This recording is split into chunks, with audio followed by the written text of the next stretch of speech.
Let's do it.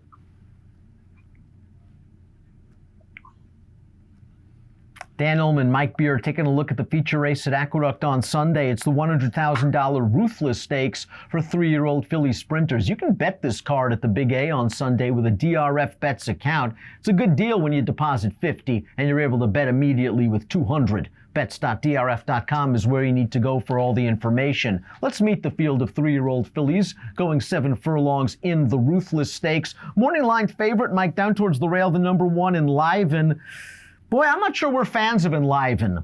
She earned a nice figure 3 starts back, winning her maiden, and then ran second in the Grade 3 Tempted, a race that was just run in immense fog. It was tough to really gauge anything out of it. The winner of that race was 1,000,000-to-1. I think going after the Tempted, handicappers were saying maybe that fig was a little bit high, and Enliven bombed in the Demoiselle last time out. Do you think blinkers are the key to spur improvement, and do you want to take a short price? Yeah, I definitely don't want to take a short price, as you were sort of alluding to there. I mean, I'm just not a fan of this horse. I don't necessarily like any of her races that much. I think that Tempted figure did come back a little bit high. If you just see the 86, you know, you can look at that figure and just say, boy, she's going to be very tough in here if she runs something like that. But I don't believe that figure, and she did not run well last time. Listen, maybe she just wants to turn back then. She has a pedigree that suggests she can go longer, but maybe she just doesn't want to go longer. I still can't take her off of that race last time. She was bad in there. I'm not a fan of this horse, and I would never bet her at a short price. The number 3 is Ujawi, who began her career in sparkling fashion in an off-the-turf race at Laurel, winning by the length of the stretch. And then she had the misfortune in her 2 subsequent starts to run into Please Flatter Me, who looks like a pretty nice 3-year-old filly in her own right. Ujawi has earned solid buyers. I don't think she's far off, with the exception of the 1 race from Enliven and some of the other main contenders in this field. And she has some speed, as we see from the Timeform US pace projector. Yeah, it's interesting that she does have speed, but she doesn't need the lead, so that's a good thing for her. I think she's pretty comfortable tracking a pace. I like all 3 of her races. I know that debut was scheduled for turf. Probably didn't beat the strongest field there, but I like the way she did it, and she ran fine in her last 2 starts. That Please Flatter Me is a nice horse. Miss Imperial is the horse expected to make the front on the Timeform US pace projector. That's the number 6, and she went over a muddy track last time out. The buyer speed figures continue to improve with Miss Imperial.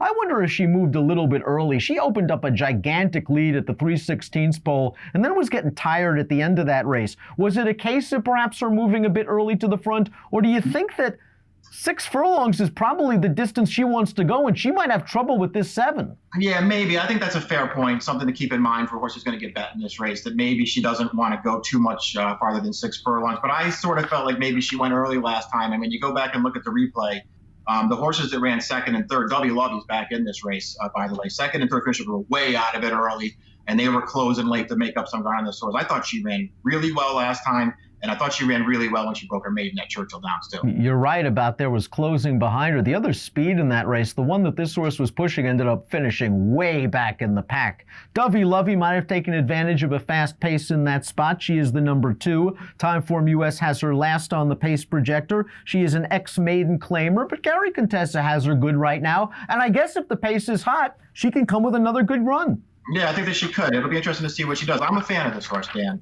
They tried to stretch her out after her first couple of starts. She does not want to go long. She's a horse who has real distance limitations, but she's been good sprinting in all of her races. She ran fine last time. She had a setup, and she took advantage a little bit, but she ran pretty well in that race, and I can see her doing well in this race, too. I really like Take Charge Morella's debut at Saratoga. I thought she ran 2nd behind a nice horse in Feedback. She tried hard. She came back to win her 2nd lifetime start, and since then she's kind of lost her way a little bit. Maybe the mile of the Tempted was too long. Maybe she didn't like the wet track last time out when beaten by Miss Imperial, but I wonder if she's ever going to get over the hump. She does have some stalking ability for Kieran McLaughlin. Yeah, we have the same feeling about her. I wonder how good she'll turn out to be, but I can see giving her a chance in this race to at least hit the board.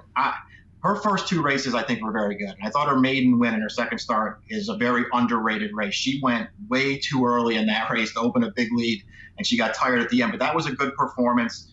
Then they tried to stretch her out. Then they ran her against the colts, and then she caught a wet track. I think there are ways to look at this horse and think she can outrun her odds in this race. I think trainer Michelle Nevins figured out the 7. She's a black belt. They were a bit aggressive in terms of distance and surface earlier in her career, but her last 2 sprint races are pretty good. She added blinkers last time out, and she really ran a complete race for the first time in her career. Now, she draws outside some other speeds and is going to have to sit off, but I don't think that's a problem. The question is whether she's classy enough to handle the hike.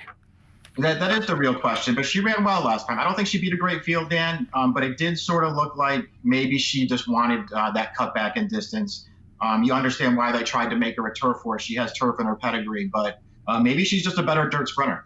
Longest shot on the board's the 4 She's a Diva debut winner, paid $32 that day at Aqueduct. She was beaten handily by Miss Imperial last time out. Was it simply a situation where we have a built-in excuse of a muddy track and we should just draw a line through that race? Or did the step up in company just prove to be too much for her? Yeah, we'll see. I don't know. I wouldn't give up on her yet. Her debut was good. I thought she ran well in that race. She has a really nice pedigree. So even though she didn't get bet first time out, it wasn't a surprise, at least to me, that she ran well. And I thought she did run well. And then she caught the wet track against some good horses last time. I wouldn't give up on this horse yet. Let's take a look at our top picks for the Ruthless Stakes. We're both going to try to beat Enliven with the number 6, Miss Imperial. We think she's going to be forward, if not outright on the early lead. The question is whether she gets the 7 furlongs. She's 2-1, I believe, on the morning line. What would you need to play her to win? How would you play the race? Yeah, I don't know if I would take too short a price on her in the win pool. That's just not my style. But, it feels like Enliven takes money in this race. That, to me, the way to play this race is to get Enliven out of there. I don't want that horse. I wouldn't use her in the win pool or in exactas, and, take Miss Imperial on top and maybe try and get horses like Take Charge Morella, Dovey Lovey. Maybe even She's a Diva in there underneath. You both like Miss Imperial. I'm going 6-2-1-7 in the Ruthless. You can bet this card with a DRF Bets account. Deposit 50, bet with 200. Nice deal. Bets.drf.com is where you need to go for all the details. The Ruthless has an approximate post time of 3:58 Eastern at the Big A on Sunday. Good luck. Thank you, guys. Appreciate it. You too. All right, man.